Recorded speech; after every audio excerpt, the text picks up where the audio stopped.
Astaghfirullah. Bismillahirrahmanirrahim. Assalamualaikum warahmatullahi wabarakatuh. Alhamdulillah wassalatu wassalamu ala Rasulillah wa ala alihi wa sahbihi wa mawalah wa la hawla wa la quwata illa billahi wa ba'du. Qala Allahu azza wa jalla ya ayyuhalladzina amanu taqullaha haqqa tuqatih wa la tamutunna illa wa antum muslimun. Amma ba'du, ma'asyiral muslimin, ikhwatu fiddin, muliakan Allah subhanahu wa ta'ala. Alhamdulillah, di pagi hari ini kita bisa duduk kembali untuk talabul ilmi, dan di pagi hari ini kita akan membahas masih seputar qasasul Quran, kisah-kisah dalam Al-Quran. Dan pagi hari ini kita akan membahas tentang mukjizat Nabi Allah Isa ibnu Maryam, dan kita ambil dari 3 surat di dalam Al-Quran. Pertama surah Al-Imran, kemudian surah Al-Ma'idah, dan juga surah Maryam. Ma'asyiral muslimin yang dimuliakan Allah Azza wa Jalla, setiap nabi pasti diberikan mukjizat oleh Allah Subhanahu wa ta'ala sebagai pembenaran kenabiannya. Dan sering saya ulang-ulang bahwa mukjizat itu adalah keanehan yang diberikan kepada para nabi dan tidak diberikan kepada yang lainnya. Sebagaimana karamah juga diberikan kepada para wali dan sihir diberikan kepada para dukun. Dan mukjizat yang Allah turunkan biasanya disesuaikan dengan kebiasaan kaumnya. Seperti umpamanya Nabi Musa alaihi salatu wassalam, kita tahu bahwa kaumnya itu terbiasa mempelajari sihir. Makanya yang diturunkan mukjizat kepada Nabi Musa itu berupa tongkat yang bisa berubah ular. Bahwa mukjizat itu jauh lebih tinggi dibandingkan sihir. Begitu juga mukjizat yang diturunkan kepada Rasul kita yang mulia alaihi salatu wassalam. Dan dijelaskan para ulama, mukjizat Rasul itu paling banyak, lebih daripada 1000 mukjizat yang Allah anugerahkan kepada Rasul kita yang mulia alaihi salatu wassalam. Dan yang paling besar mukjizatnya adalah Al-Quran. Karena di zaman Nabi SAW itu orang berbangga dengan bahasa, sehingga muncul para pujangga-pujangga Arab yang kemudian berbangga dengan syair-syair mereka di hadapan manusia. Maka Allah Subhanahu wa ta'ala turunkan Al-Quran yang bahasanya jauh lebih hebat dibandingkan syair. Begitulah Allah Subhanahu wa ta'ala apabila menurunkan mukjizat pasti akan dilihat kebiasaan kaumnya, termasuk juga Isa bin Maryam. Mukjizat yang banyak diberikan kepada Isa itu lebih kepada masalah kedokteran, di mana Isa bisa menyembuhkan penyakit ini, penyakit itu, karena memang di zaman Nabi Isa itu memang di situ puncak-puncaknya ilmu perobatan. Banyak orang-orang yang meneliti sehingga ditemukan obat-obatan yang sanggup mengobati penyakit yang dulunya dianggap luar biasa, di zaman itu dianggap biasa.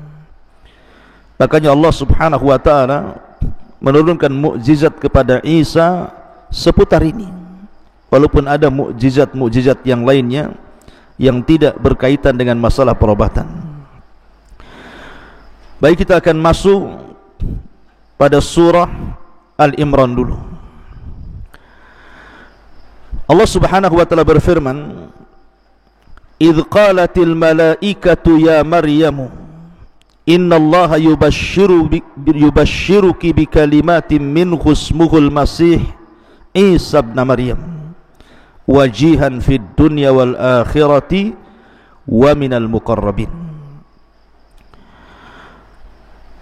Dalam ayat 45 dan seterusnya Allah katakan, dan ingatlah ketika para malaikat berkata kepada Maryam, wahai Maryam, sesungguhnya Allah menyampaikan kabar gembira kepadamu tentang sebuah kalimat, sebuah firman,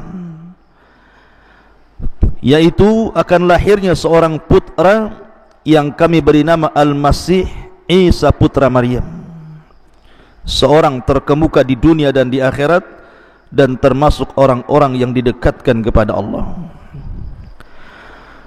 Ketika Maryam melahirkan Isa, kita tahu bahwa Maryam ini belum memiliki suami, dan Maryam itu orang yang paling taat beribadah di mihrabnya, sehingga kemudian menjadi aneh kalau seandainya orang yang suci tidak punya suami kemudian hamil dan melahirkan. Tentu apa kata orang? Maka kemudian orang-orang Yahudi Bani Israel mulai mereka menuduh bahwa Maryam itu berzina. Sampai hari ini orang-orang Yahudi menganggap bahwa Maryam itu berzina dan anaknya Isa itu putra zina. Makanya Allah Subhanahu wa taala melaknat mereka, karena Maryam bukanlah wanita pezina dan putranya pun bukan hasil daripada perzinahan. Semua adalah wahyu Allah Azza wa Jal yang diwahyukan kepada Maryam, di mana Maryam akan melahirkan seorang putra yang Allah katakan wajihan fid dunya wal akhirah, yang akan menjadi seorang terkemuka di dunia dan di akhirat. Maka ketika kemudian orang-orang mulai menuduh Maryam ini berzina, di sini Allah Subhanahu wa taala mulai tampakkan mukjizat pertama kepada siapa? Kepada Isa bin Maryam sejak dalam gendongan. Jadi lahir saja kemudian digendong ibunya sudah nampak mukjizatnya. Makanya Allah Subhanahu wa taala berfirman ayat selanjutnya, wa yukallimun nasa fil mahdi wa kahla wa minas salihin, dan dia berbicara dengan manusia sewaktu dalam buayan, dan ketika sudah dewasa dia termasuk di antara orang-orang saleh. Apa ucapan Isa bin Maryam? Jadi ketika orang-orang kemudian menuduh Maryam itu berzina, Allah Subhanahu wa taala meminta Maryam itu untuk tidak bicara, kemudian mengisyaratkan kepada bayinya. Jadi kalau ada orang yang bertanya, itu bayi siapa? Apakah engkau berzina atau tidak? Apakah itu waladul baghi? Maka Allah Subhanahu wa taala hanya mengisyaratkan kepada Maryam, tanya bayi ini. Subhanallah. Tiba-tiba kemudian Isa yang ketika itu masih bayi mengatakan, qala inni Abdullah, dalam surah Maryam, ataniyal kitaba wa ja'alani nabiyya. Sesungguhnya aku hamba Allah, dia memberiku kitab Injil dan dia menjadikan aku seorang nabi. Coba bayangkan kalau ada bayi tiba-tiba bicara seperti itu di zaman sekarang, mungkin bayi ajaib gitu ya. Mana tidak gitu, masih bayi tiba-tiba Allah Subhanahu wa taala buat bicara, dan isi pembicaraannya itu semua kalimat-kalimat berbobot. Kemudian dia mengatakan, wa ja'alani mubarakan aynama kuntu wa awsani bis salati waz zakati ma dumtu hayya wa barram biwalidati wa lam yaj'alni jabbaran syaqiyya. Dan dia Allah menjadikanku seorang yang diberkahi dimanapun aku berada, dan dia memerintahkan aku melaksanakan salat, menunaikan zakat selama aku hidup, dan disuruh berbakti kepada ibuku, dan dia menjadikan aku seorang yang tidak sombong dan juga tidak celaka.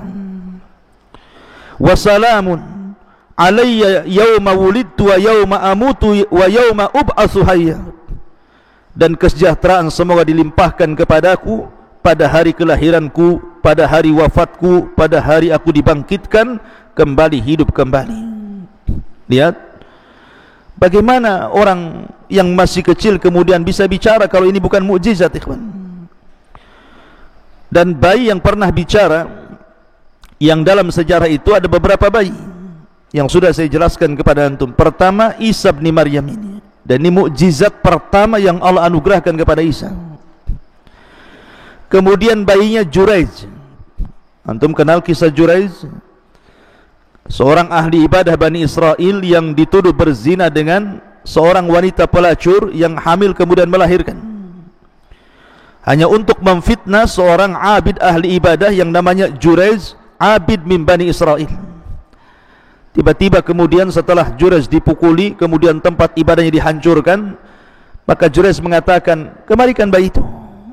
Kemudian dicubitnya bayi itu dan mengatakan, man abuk, siapa bapakmu? Dia mengatakan, abi ra'il ghanam, bapakku seorang penggembala kambing. Ya, tapi jangan coba-coba antum cubit bayi orang gitu ya. Siapa bapakmu? Nggak akan bicara dia, ya kan? Ma'asyiral muslimin yang dimuliakan Allah Azza wa Jalla. Kemudian bayi yang ketiga, ada yang mengatakan bayinya ketika Nabi Yusuf alaihi salatu wassalam difitnah, dialah yang memulai merayu Zulaikha. Allah mengatakan wa syahida syahidun min ahli. Jadi ada yang mengatakan bahwa bayi di situ ada seorang pembantu jariah punya bayi. Tiba-tiba bayinya bicara dan mengatakan, kalau seandainya yang robek itu pakaian Yusuf itu dari depan, berarti wanita itu yang benar, Yusuf sebagai pendusta. Tapi kalau yang robek itu pakaian dari belakang, berarti Yusuf yang benar, wanita itulah pendustanya. Bicara dia. Kemudian juga ada yang mengatakan bayinya Masyitah. Masyitah, tukang sisirnya putri-putri Fir'aun, yang digoreng dalam kuali penuh dengan minyak. Tiba-tiba kemudian ketika bayi itu hendak dimasukkan, Masyitah agak ragu-ragu keimanannya itu. Bagaimanapun seorang ibu terkait dengan anaknya. Tapi tiba-tiba bayi itu mengatakan, ya ummah, wahai ibuku, tidak ada masalah, masuklah ke dalam penggorengan itu, maka Allah akan pertemukan kita di sorga. Nah, salah satunya adalah bayi di sini adalah Isa bin Maryam. Tiba-tiba bicara waktu bayi, dan ini mukjizat yang Allah Subhanahu wa taala anugerahkan permulaan ketika beliau bayi. Kemudian setelah Isa bin Maryam dewasa, menginjak remaja, maka Allah Subhanahu wa taala katakan, wa yu'allimuhul kitaba wal hikmata wat taurata wal injil, dan Allah mengajarkan kepada Isa hikmah, kemudian kitab Taurat dan Injil, wa rasulan ila Bani Israel, dan sebagai utusan kepada Bani Israel. Inni qad ji'tukum bi ayati mir rabbikum, aku telah datang kepada kalian dengan sebuah tanda mukjizat dari Tuhan kalian. Jadi ketika Isa kemudian menginjak dewasa, Isa pun diangkat oleh Allah Subhanahu wa taala menjadi nabi dan rasul, dan dia satu di antara ulul azmi minar rusul. Ulul azmi itu ada 5: Nuh, Ibrahim, Musa, Isa, dan Rasul kita Muhammad sallallahu alaihi wasallam. Jadi ketika itu Isa mulai mendakwahkan dakwah Taurat dan Injil kepada Bani Israel dan mengatakan, saya ini Rasul kalian. Tapi apa yang terjadi?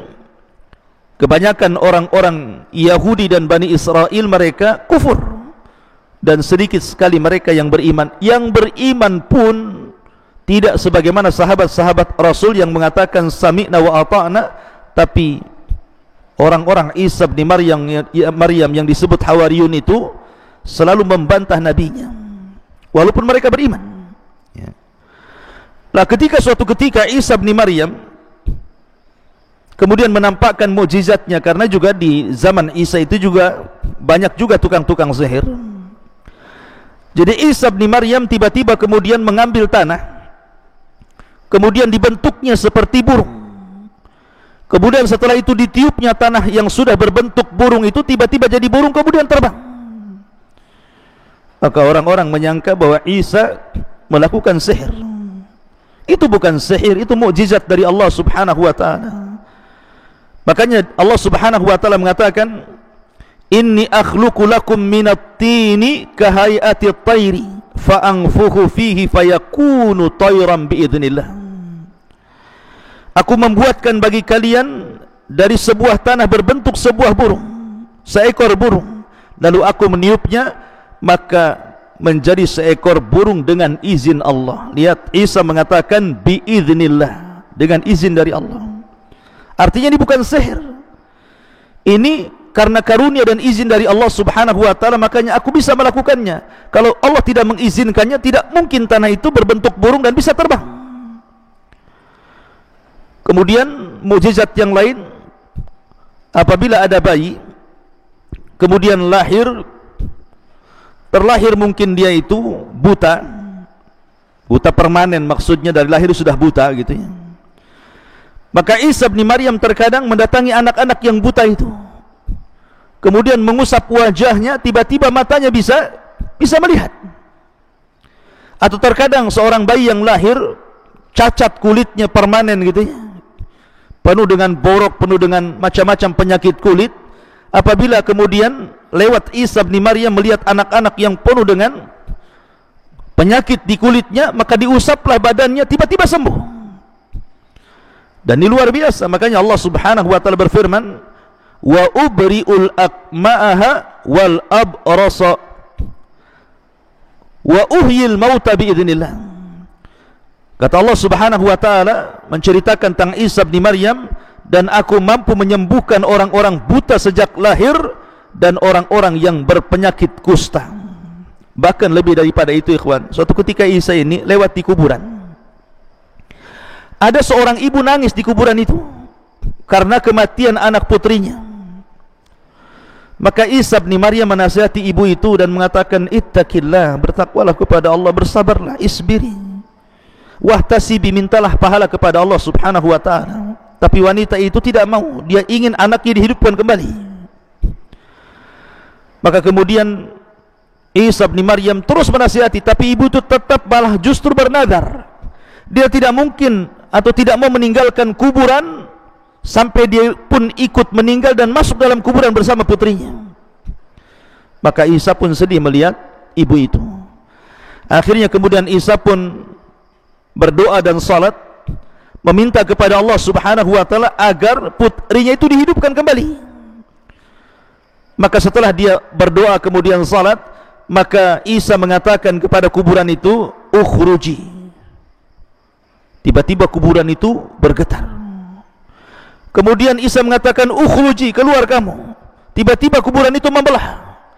Kemudian kali ketiganya, ukhruji, keluar engkau. Tiba-tiba keluarlah anaknya. Masalahnya anak itu sudah beruban dan halisnya sudah jatuh putih. Kemudian Isa bin Maryam bertanya kepada anak putri itu dan mengatakan, betulkah ini ibumu? Maka anak putri itu hanya mengisyaratkan iya. Kemudian anak putri itu ditanya, bagaimana proses engkau bisa kembali lagi ke bumi? Maka anak putri itu mengatakan, tiba-tiba ada suara yang sampai ke telingaku, tiba-tiba semua daging-daging yang sudah habis termakan cacing tanah itu dihidupkan kembali, kemudian ditempelkan dengan tulang belulang sehingga menjadi jasad. Kemudian ada teriakan kembali, tiba-tiba ruhku masuk. Tiba-tiba ada teriakan yang ketiga, kemudian kuburan itu terbelah dan aku kemudian menyangka bahwa kiamat sudah dibangkitkan. Dan ini menunjukkan bahwa kondisi kiamat itu menakutkan, karena wanita ini masih kecil, anak kecil, tiba-tiba sudah beruban. Makanya takut yang bersangatan itu ikhwan bisa menjadikan orang tua sebelum waktunya. Makanya sering saya ceritakan kisah dari guru saya Syekh Abdul Aziz Al-Adni hafizahullah ta'ala ketika saya di Yaman, menceritakan tentang seorang guru di Hadraul Maut menghukum salah seorang muridnya.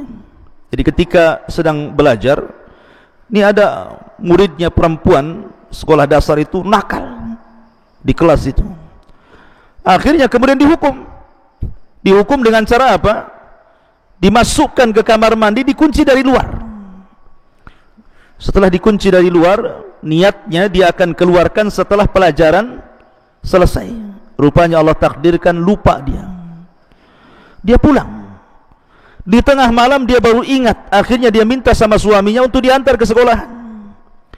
Ketika sampai di sekolahan, dibukanya kamar mandi itu, kuncinya, tiba-tiba gadis kecil itu sudah tua. Rambutnya sudah beruban, kemudian kulitnya sudah keriput. Kenapa? Karena takut yang bersangatan. Makanya jangan sampai seseorang itu, antum jangan main-main di pondok ini. Kawan antum lagi berak, antum kunci pula dari luar. Nah, nanti keluar jadi tua pula dia. Ya. Jadi karena kamar mandi itu tempat setan itu. Hati-hati, jangan main-main dengan kamar mandi. Kamar mandi itu secukupnya saja, mandi, kencing, berak, sudah selesai, keluar. Pain lama-lama di kamar mandi. Itu bukan kolam renang. Ma'asyiral muslimin yang dimuliakan Allah Subhanahu wa taala. Lah, ketika itu kemudian ibunya ketakutan, tetapi kan senang juga melihat anaknya hidup lagi. Tapi kemudian anak itu minta izin kepada orang tuanya agar diwafatkan kembali. Makanya Allah Subhanahu wa taala mengatakan wa uhyil mauta biiznillah. Dan Isa pun diberikan izin untuk menghidupkan orang mati. Kemudian wa unabbiukum bima ta'kuluna wa ma tadakhiruna fi buyutikum. Suatu ketika orang-orang Yahudi datang kepada Isa dan mengatakan, ya Isa, kalau engkau seorang nabi, pasti Allah berikan mukjizat kepadamu. Sekarang tebaklah di rumah-rumah kami ada apa? Ada makanan apa? Ada barang apa? Katanya. Maka Isa bin Maryam kemudian terdiam sejenak sampai kemudian menyebutkan, di rumah kamu ada kulkas, ada TV, ada motor, ada ini, ada ini. Di rumah kamu banyak cabai, banyak bawang, banyak ini. Di rumah kamu tak ada apa-apa. Jadi Isa bin Maryam ini menyebutkan isi-isi rumah orang itu, padahal Isa belum pernah masuk ke rumah mereka. Ketika itu orang-orang Yahudi terdiam, karena apa yang dikatakan Isa itu benar. Tapi tetap saja mereka mendustakan Isa bin Maryam. Makanya Allah mengatakan wa unabbiukum bima ta'kuluna wa ma tadakhiruna fi buyutikum. Dan aku beritahukan kepada kalian apa yang kamu makan dan apa yang kamu simpan di rumah-rumah kalian. Kemudian Allah mengatakan inna fi dzalika laayatan lakum in kuntum mu'minin. Sesungguhnya pada yang demikian itu terdapat sebuah tanda kebenaran kerasulanku bagi kalian jika kamu orang-orang yang beriman. Kemudian Allah mengatakan musaddiqan lima baina yadayya minat taurat wa liuhilla lakum ba'dalladzi harrama 'alaikum wa ji'tukum biayati mir rabbikum fattaqullaha wa atiun. Dan sebagai seorang yang membenarkan Taurat yang datang sebelumku, dan agar aku menghalalkan bagi kalian sebagian dari yang telah diharamkan untuk kalian, dan aku datang kepada kalian membawa sebuah tanda mukjizat dari Tuhanmu, karena itu bertakwalah dan taatilah diriku. Ma'asyiral muslimin yang dimuliakan Allah Azza wa Jalla, mukjizat ini tentu ditampakkan kepada orang-orang Yahudi khususnya dan Bani Israel umumnya. Tetapi sebagian besar mereka kufur dan sebagian mereka beriman. Masalahnya yang beriman juga, mereka terkadang terlampau banyak tanya kepada Isa bin Maryam. Bahkan suatu ketika ikhwatu fiddin muliakan Allah Subhanahu wa taala, Bani Israel yang beriman kepada Isa disebut Hawariyun. Lah suatu ketika Hawariyun ini diperintahkan Isa untuk berpuasa 3 hari. Tiba-tiba selesai puasa, mereka meminta syarat kepada Isa bin Maryam sebagai iftar terakhir mereka, dan mengatakan, ya Isa, tolonglah mintakan kepada Allah Subhanahu wa taala maidatan minas sama, makanan yang lezat yang turun dari langit. Ya. Jadi mereka meminta mukjizat kepada Isa. Tidak ada ceritanya sahabat Nabi minta kepada Rasul menampakkan mukjizatnya, kan? Kecuali orang musyrik. Kalau orang musyrik, ia datang kepada Rasul, ya Muhammad, kalau engkau seorang Nabi, toh bulan di atas itu belah sana. Itu orang musyrik itu. Tapi tidak ada Abu Bakar, Umar, Utsman atau yang lainnya dari kalangan para sahabat Rasul yang meminta kepada Rasul, tampakkan mukjizatmu kalau engkau seorang Nabi. Tidak ada.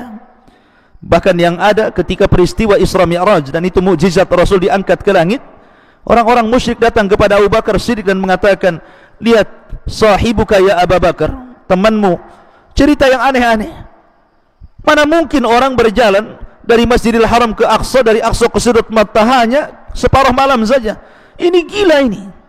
Tetapi Abu Bakar Siddiq radhiyallahu an, yang sedari awal dia masuk Islam tanpa taradud ragu, dia mengatakan, kalaulah seandainya dari lisan Rasul ada cerita yang jauh lebih mustahil daripada peristiwa Isra Mi'raj, aku yang pertama kali membenarkannya. Artinya bahwa kalau ada cerita yang lebih mustahil apa yang kau ceritakan, pasti aku benarkan.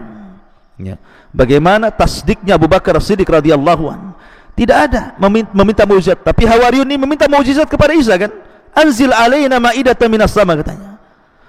Tampakkan mukjizatmu, turunkan makanan dari langit. Apakah Isa menolaknya? Tidak. Isa berdoa kepada Allah Azza wa Jalla agar turun makanan dari langit. Turunlah makanan dari langit, berbagai macam makanan. Lezat, semuanya lezat, tidak ada yang tidak lezat. Karena langsung dari langit masalahnya. Ketika itu Isa mengatakan, kulu, makan kalian. Makan kalian. Tapi mereka ketakutan.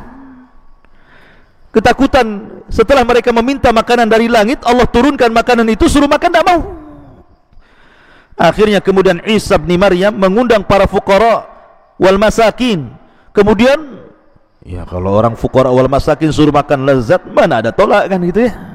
Datang dari mana-mana orang, dimakannya makanan itu. Setelah kemudian orang-orang makan, barulah kemudian orang Hawariyun berani makan, ikut makan juga ada di situ. Subhanallah, terjadi mukjizat lagi di sini. Karena setiap orang yang memakan dari makanan ma'idatan minas sama itu, kalau dia setruk, sembuh setruknya. Kalau dia darah tinggi, jadi darahnya kemudian normal. Kalau dia lumpuh jadi sembuh.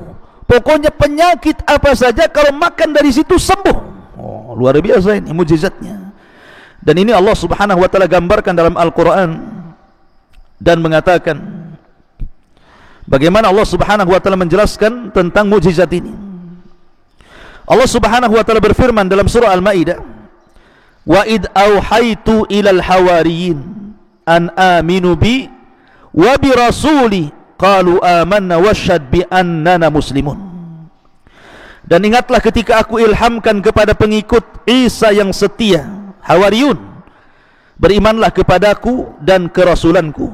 Mereka menjawab, kami telah beriman, dan saksikanlah wahai Rasul bahwa sesungguhnya kami termasuk orang-orang yang patuh kepada seruanmu. Itu janji mereka, mereka akan patuh. Tapi apa yang terjadi? Idh qala al-hawariyuna ya Isa ibn Maryam hal yastati'u rabbuka an yunazzila alaina ma'idatan minas sama' qala ittaqullah in kuntum mu'minin. Ingatlah ketika pengikut-pengikut Isa itu berkata, hai Isa putra Maryam, sanggupkah Tuhanmu? Lihat, sanggupkah Tuhanmu? Ya, ini kan bahasa ini kurang adab. Ya, Tuhan itu ya sanggup segala sesuatu, ala kulli syai'in qadir, kan begitu. Tolonglah turunkan hidangan dari langit kepada kami. Maka Isa menasihati, bertakwalah kau kepada Allah.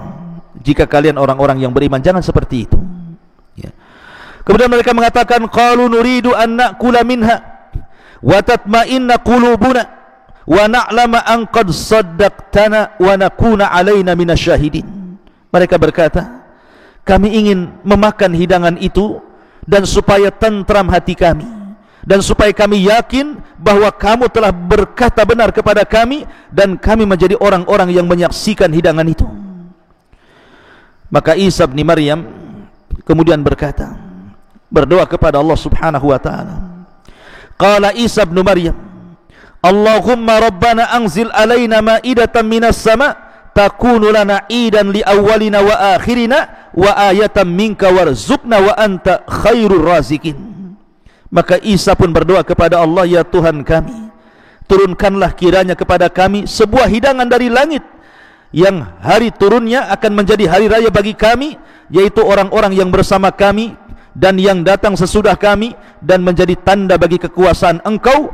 Beri rizkilah kami ya Rabb, dan Engkaulah pemberi rizki yang paling utama. Maka Allah Subhanahu wa ta'ala ketika itu memberi syarat. Qala Allah, inni munazziluha alaikum, baik saya akan turunkan hidangan dari langit kepada kalian. Tapi ingat, faman yakfur ba'du faman yakfur ba'du minkum fa inni u'adzibuhu adzaban la u'adzibuhu ahadan minal alamin.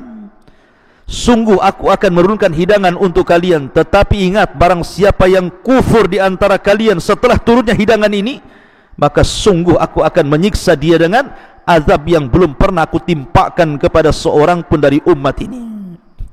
Coba bayangkan. Makanya ketika betul-betul turun hidangan itu, Hawariyun takut, masalahnya diancam nih. Kalau mereka sampai kufur setelah kejadian ini, maka Allah akan mengazab mereka dengan azab yang sangat keras. Makanya mereka nggak berani makan setelah itu. Tapi setelah kemudian melihat para fuqara wal masakin kemudian makan, ikut juga makan mereka di situ. Mungkin kalau antum di situ ikut makan juga tuh, masalahnya enak masalahnya. Kalau soal makan antum nomor urut wahid ya. Nah, kalau soal kerja bakti paling belakang ya. Ma'asyiral muslimin yang dimuliakan Allah Azza wa Jalla, intinya bahwa Isa bin Maryam diberikan banyak mukjizat. Tetapi sekali lagi saya katakan bahwa Isa diuji oleh kaumnya. Orang-orang Bani Israel, mereka menolak, terutama orang-orang Yahudi. Makanya kemudian dakwah Isa itu lebih banyak di mana? Di Bani Asfar. Lebih banyak diterima di Bani Asfar. Bani Asfar itu keturunan dari Is, putra Ishak. Sudah saya katakan, Ishak itu punya dua putra.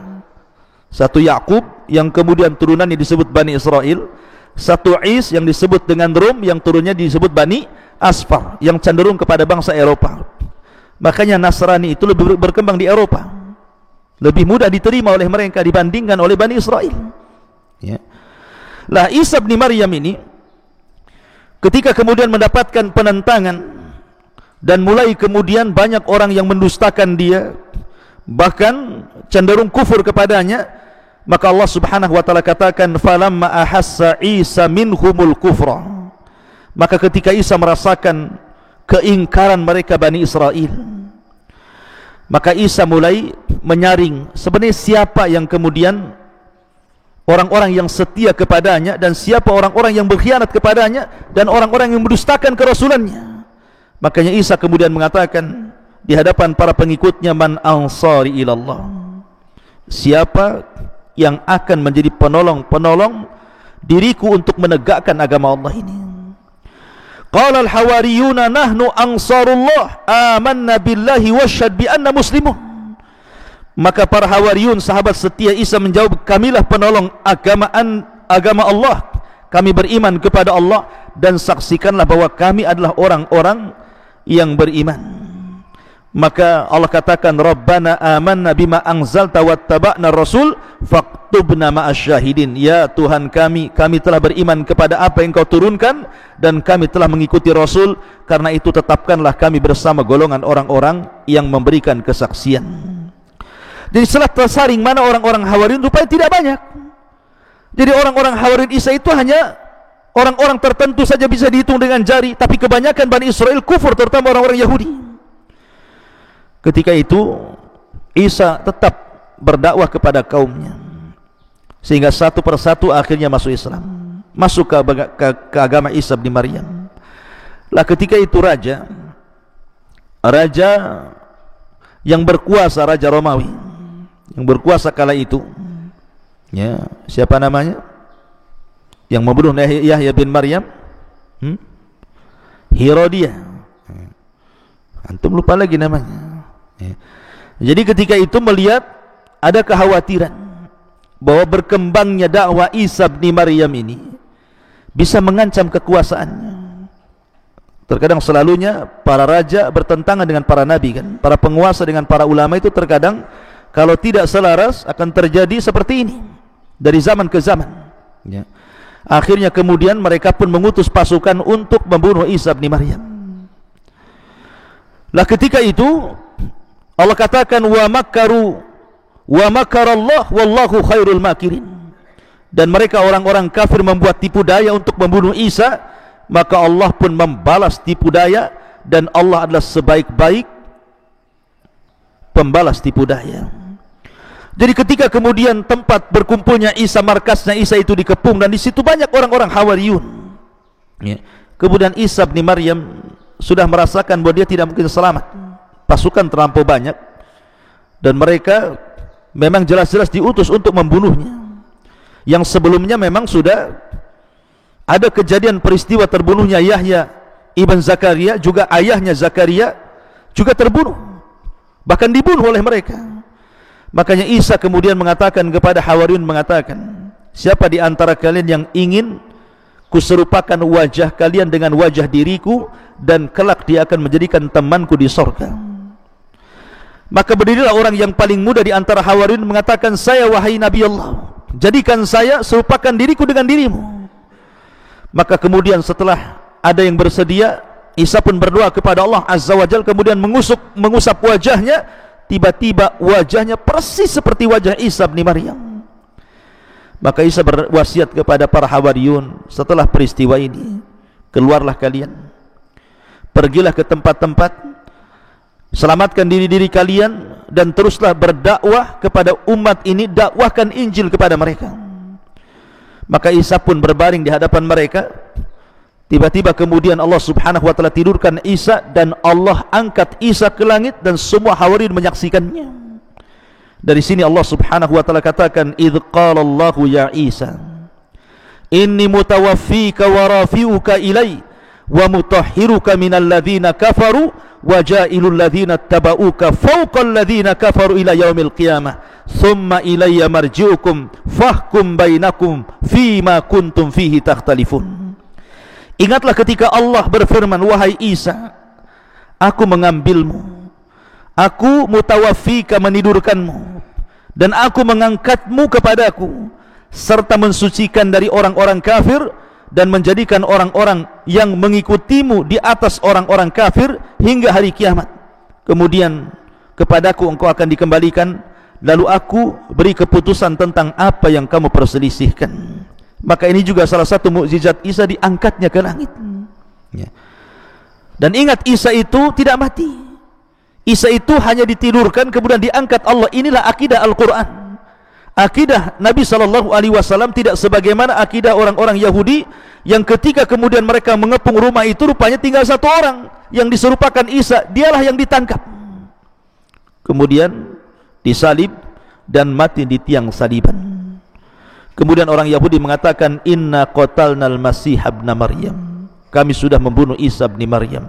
Allah bantah dalam Al-Quran, wa ma qataluhu wa ma sallabuhu walakin syubbiha lahu bal rafa'ahu Allahu ila sama.